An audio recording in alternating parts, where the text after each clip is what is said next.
So this video is going to be about healing from trauma, and it's going to be introductory. I'm going to spend a lot of time with this topic in the future. I just thought, talking about how to know you've experienced trauma and what trauma is. If people are watching this and they're interested, I want to give a little something of healing before discussing other stuff. So I'm going to talk about 3 general steps. Um, Before I do that, let's talk about why. Why heal from trauma? You know, Sometimes they can feel self-evident, but let's just go through some of the reasons of why you should do this, especially if you're having moments of doubt or difficulty with healing from trauma. So, the negatives of trauma. Um, One, I've talked about in previous videos, trauma is very harmful for your body. It can lead to things like chronic disability or early death. It can really, if you have symptom flare-ups, can really impact your life. Um, Also, there's the ways that we repeat our trauma. And this can mean sometimes we literally are doing the same thing that people have done to us, we do to other people. Sometimes that happens, and obviously that's harmful and something we're going to want to avoid if we, want to avoid other people having our same traumas. Um, Also, we can repeat the roles we played in being traumatized initially and be traumatized repeatedly in the future. One common way that this comes out is if we are in a relationship that has a lot of the same dynamics of previous harmful relationships, and we keep getting into relationships that are very similar and don't know why, but keep end up getting hurt from this. So um, people keep doing this stuff, like repeating either the role of being someone who is traumatized or the role of hurting others. Um, it just happens over and over again. And it happens at scale too. So it happens at individual, and I'll talk about this at length at a different time, but it happens individually and then it happens at scale too. You could argue a lot of right-wing political ideologies are people repeating traumas that they've experienced at scale to other people with less power than them. Um, so this is why it's important to heal trauma, both on an individual and on a social scale. Um, okay, so this is why trauma is bad and why we don't want to just leave it sitting there. Um, so what are some positives of healing from trauma? Well, you will develop a better relationship with yourself, with other people in your life, better able to, have navigate conflict, better able to process your feelings when they come up, and enjoy the good times without expecting that something bad is going to happen. Um, that's one of the positives, is a better relationship with yourself and the other people in your life. I think also, spoke about possible harm to your body as a negative. Well, the inverse of that is through trauma healing, you can get better health. You can connect more with your body as a safe place to be in. Um, and, live longer, live happier. Some of the symptoms of there being trauma in your body can start to resolve just by processing the trauma without medical interventions or with minimal medical interventions. That if you just take a medical approach, you maybe wouldn't be able to get these same results. Um, Last positive is just having a more intentional approach to life. So if you find that your approach to life is very reactive, that you don't know what's coming in the future because it's difficult to plan, that you find yourself always running around putting out fires, that you don't really know what your values are or why you're living or what you're doing with yourself. Well, part of the trauma healing process is in developing a more intentional approach in which you are able to sit back and think about how you want to be in relationships and what your longer term plans are for your life. Um, that if you are very reactive, it helps to be able to pause and reflect and navigate potential changes. So, some of the negatives of having trauma and some positives of healing from trauma. So, okay, now let's talk about the steps which I've identified. Um, these are by no means exhaustive, and they're by no means linear steps, meaning you don't have to go through them in order. And they're not easy. It's not like you can say, oh, I checked off this one, this one. Um, this is sort of like a way of summarizing a lot of stuff that can be really challenging. So, um, yeah, and I'll be expanding on all of these steps sort of in the life cycle of the channel. We'll do this in the future. So, okay, without further elaboration, let's talk about them. So, step one is accepting that you have been harmed. Um, Now, this is really important because if we don't accept that we were harmed, we'll have beliefs that something is wrong with us or that we deserve what happened to us. And it's important to counteract because often this is what the world tells us. Often this is what the people who cause us trauma will tell us is that we deserved it or that there's something wrong with us, that, we are biologically predetermined to suffer in this way. In order to heal, we have to accept that we have been harmed and also that in many cases, there are specific people, institutions, environments that have caused us this harm. So, how do we accept that we were harmed? As I started to get into this earlier, deconstructing narratives, both narratives that you yourself hold, but also narratives that are in society, that are in, your family or workplace or school or just different, or like your religious environment, different institutions that influence your life will have narratives around like, this is why you are the way that you are. And, maybe narratives around you are not going to be able to change. I think the mental health system tends to have narratives about people with certain diagnoses or even all diagnoses are not able to heal because they view it as, a biological destiny of you're stuck this way and you need medicine to deal with your symptoms. That's not true. You can heal no matter what your diagnosis is, no matter what your life experiences are, no matter what your situation is, no matter what harm has been done to you. We can't reach a perfect state of not being traumatized, but we can certainly heal and improve our lives and connect with people in a way that maybe we haven't before.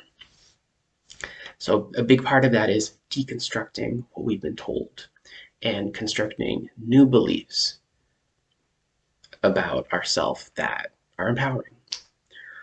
Um, so another part of how you do that is there's this idea of like the inner critic, which is the internalized beliefs of these narratives, like internalizing, like, I am bad, I am wrong, I am lazy, I am, you know, all of the, like, if you have a voice in your head, and this is like not a voice outside that's like, that you can say this is separate, this is like your own thoughts.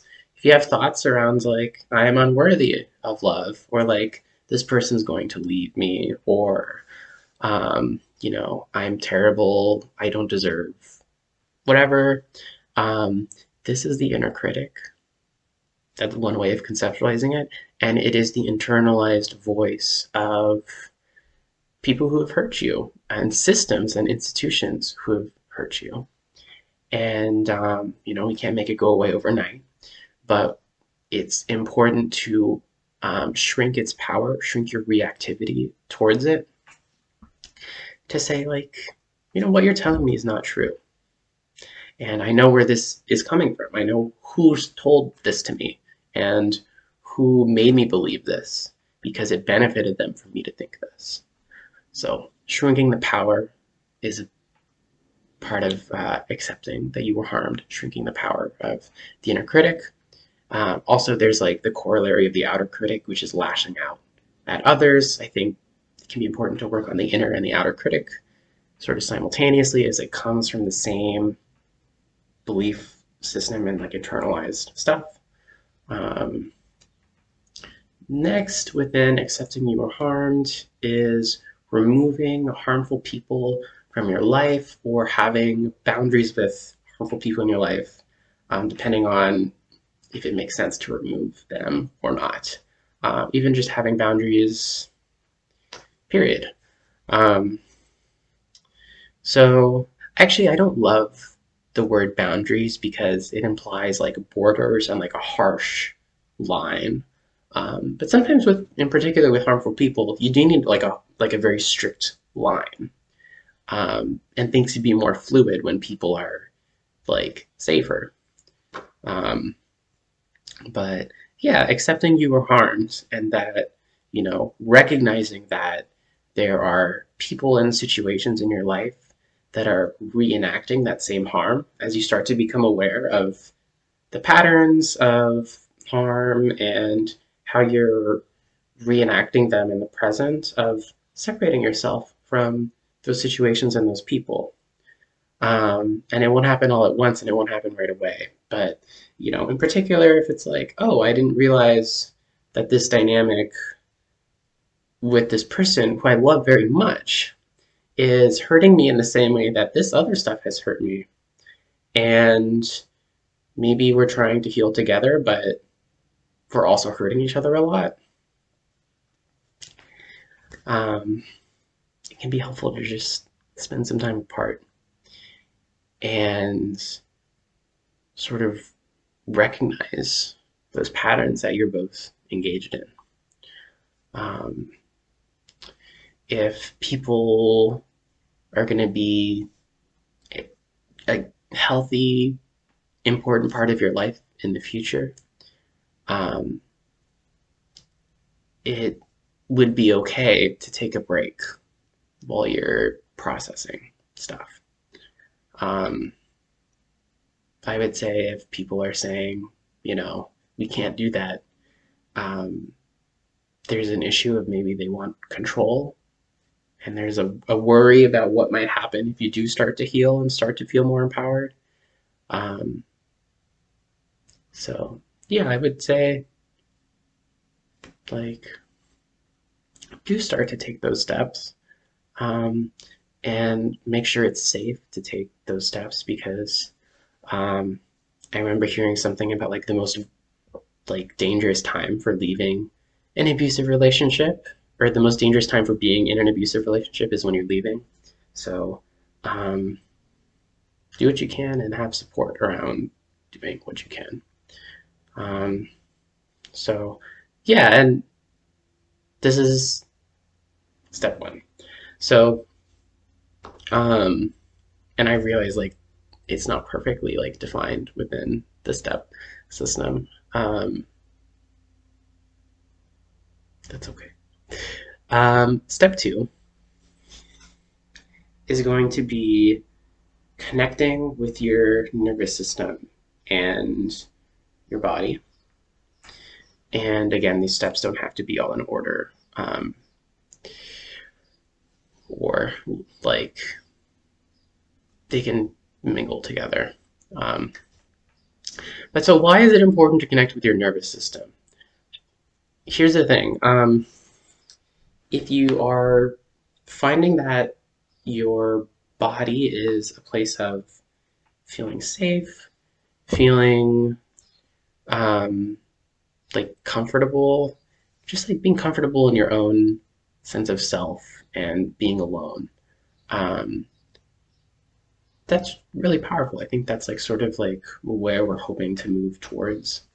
And the other piece I'll say is like you can't do it alone. Like learning how to connect with your nervous system is something that we need help from other people who have done this before, who can show us like this is how we can do this. So this isn't something you do in isolation. But so what are some other parts of connecting with your nervous system? Feeling your emotions without imposing judgment on yourself for feeling that way, or like the morality of feeling that way. Um, I'm sure I'll talk in the future more about emotions, but emotions are like emotions are not something to judge. They're just what happens naturally as we respond to situations, and they're also heavily informed by situations we've been in previously. Like, what does our nervous system know about, like, when this happens, and this is our reaction, and this is the reaction that has been most helpful in the past, and like sometimes it's helpful in the present, and sometimes maybe not. So I think there's like this process of slowly like moving from like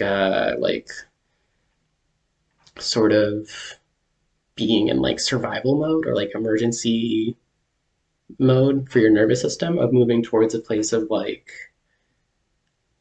more grounded in your nervous system. It's a process.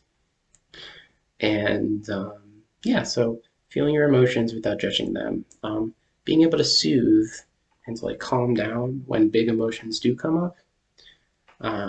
Sort of like we're just returning to baseline, having a baseline to return to is really important.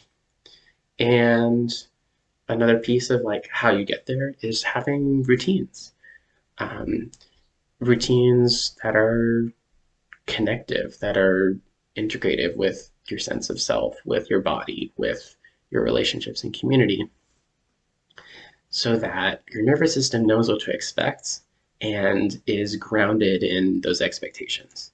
Um, so one great example is like consistent bedtimes, waking and sleeping, consistent meal times, because our body comes to expect like what we give it or what we give to ourselves. And yeah, when we deviate from the routines or expectations we have, that sends our body back into survival mode.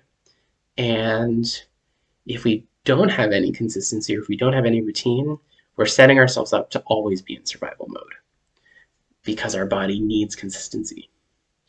So, routines, extremely important. Um, and then the last piece with connecting with your nervous system is integrating the experience of your mind and your body. Um, in real life, these things are not separate. They're like very interconnected. I would also even say like the mind is not just located within our body, but is like a social sort of thing. Like, you know, if we have like as I'm speaking, the things I'm saying are impacting you in a sense. And so your mind is not separate from the things I'm saying. It's connects like our minds are having a moment where they're connecting. And so your mind is not isolated alone, like individualism would have you believe. So integrating mind and body, having an experience in which those are connected, and um, also connecting with others who are connected with mind and body. You know, so connecting with your nervous system It's very important. And the other thing I'll say is some forms of therapy, trauma healing, focus exclusively or like very extensively on connecting with the nervous system. Um, I would say, yeah, that can be very helpful, but alone is not enough. Maybe I'll talk more about that in the future. Um, okay, step 3 is to build meaning and purpose in your life. So you're processing the harmful things that have happened to you, you're connecting with yourself, and now this is where we really explicitly are building connections with others. So processing what has happened to you in a way that honors your truth, your experience, and then also connecting with a loving community, with loving relationships of people who honor you and honor your experience and also like share some of those experiences. Maybe not all of them, but I think like being able to be vulnerable and to say like I've had this experience and you've had this similar experience and we're able to sort of like support each other in our own concurrent healing processes. And this applies like at scale as well. So yeah, connecting with the loved community, connecting with the loving community, and I think connected with processing what's happened to you in a way that's honoring your truth is some form of self-expression. I really think of art as an integral part of healing in the sense of it gives you an opportunity to process things in a way where you don't have to use like your words, your logic. You can just flow and feel and do when you're making art. And then sort of afterwards you can process, oh, this is what I made. So I think self-expression is so integral. It's what gives us a sense of self, is having a self that we express, right? And so, you know, I've seen an example of, like um, birds. I don't know if you can hear, there are some birds chirping in the background. Birds don't like worry about, am I singing well enough? They sing as a function of their existence, as a way of communicating, as a way of expressing self. And, initially you might, have those concerns of like, am I making something that's good enough? Um, am I able to represent what I'm trying to do with what I am doing? I would say keep trying, push through that uncertainty. It is less about the end result and more about the process of expressing self and not knowing what's going to happen, you know. But I really do think self-expression is such a core part of building meaning and establishing purpose in life. So I really want to highlight that one. And the last one I'll say for step 3 is pushing for social changes so that other people don't have to experience the same traumas that you did. Yeah, not everyone's gonna include this, I think, but it's very important for me in connecting personal with social, with like reducing the amount of trauma in society in general, is that you know, once you've sort of reduced your own reactivity, once you're working through your healing journey and connecting with others, I think a very natural integrative next step, and this is like the last thing I'm going to mention for a reason, is because if you do this early, it can be hard to feel grounded in doing that and can feel like you're searching for meeting other steps through this process, which is not helping the people that you are seeking to help. So something to be mindful of is the dichotomy between like being a savior versus supporting people in positions of vulnerability. Um, so, but yeah, I think pushing for social changes, pushing for people who were in positions similar to the ones you were in, or people in other positions of vulnerability, so that they have the capacity to live a life that's connected, so that maybe in the future they have less stuff to work through or heal because of, and also to make it easier so that people have the capacity to do this work. Because right now in our society, we don't really have the resources to be able to do all of this healing. Like to embark on this journey is very much to like push against society's expectation of us and sort of what we're naturally sort of like expected to or able to do. It's like really pushing to do more um, for ourself and for our communities than um, than is typical. So pushing for social changes to like expand the possibility of more people being able to access that is very important, and that is sort of where I'm at in terms of creating these videos. Um, so this is all like integrated into my own process as well. Okay, so yeah, so now I'll sort of move into some finishing up thoughts. Um, Healing is a journey, and it's one with no endpoint. It's just like this ongoing process of some things getting better, something comes up, some other things are getting worse, working through just like lots of stuff comes up, and like there's a lot of stuff we can't control. And the best we could do is just to like be with it and to sort of accepts that we're like in a process and that we have faith in ourselves moving through our own process or journey. This process is nonlinear. So that means that we can't say, I'm going to do this and this and this, but it's more like, I'm accepting that I don't know always what's going to happen. And sometimes I have to go back over here when I was just here. And then I'm going to go over here when I thought I was going to go here. And I'm sort of moving all around and repeating things because repetition is how we shift our sense of self and our nervous system, is repeating things that are different from things that have been told to us already. So yeah, it is nonlinear, but at the same time, there can be an arc. So if we view this as a sort of healing direction, we might go like here, but we're sort of trending this way. So we can have faith that there will be an arc, even though the process itself is not linear. Um, and you're going to change a lot in this process. I think that's something else I want to be like very transparent about, is like part of what makes this hard is we get attached to the sense of self we have that is resilient and that has been sort of forged in response to the harmful things that have happened to us. It's the self that keeps us safe. And it can be really hard to like be willing to give that up as we embark on this process.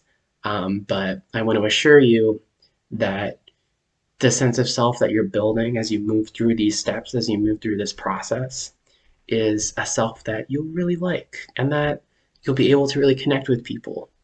And change is okay. So you will change a lot in this process. And every step of the way, it'll be change that you choose. And that is what makes this process exciting, is every step of the way, you're making choices to be in this process.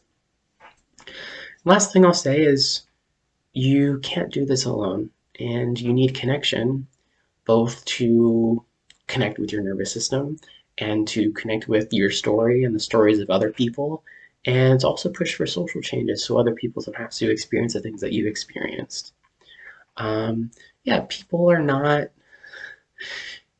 not these disconnected components that we can sort of just move around and be isolated and slot in wherever it makes sense. Like we need to be embedded in communities. We need to be embedded in relationships. And so this process is really, it's important to be connecting with others. And that's not to say that you have to connect with others on every single thing, every step of the way, all the time, but to be open to connection, and that this is an important part And it'll make sense as you sort of start deconstructing narratives and shrinking the power of the inner and the outer critic. It'll start to make more sense the forms of connection that you're looking for. Um, so yeah, so this has been a little bit of like a I guess a very broad video about healing from trauma, and I hope it's been helpful. I'll be probably expanding on a lot of these things as we continue.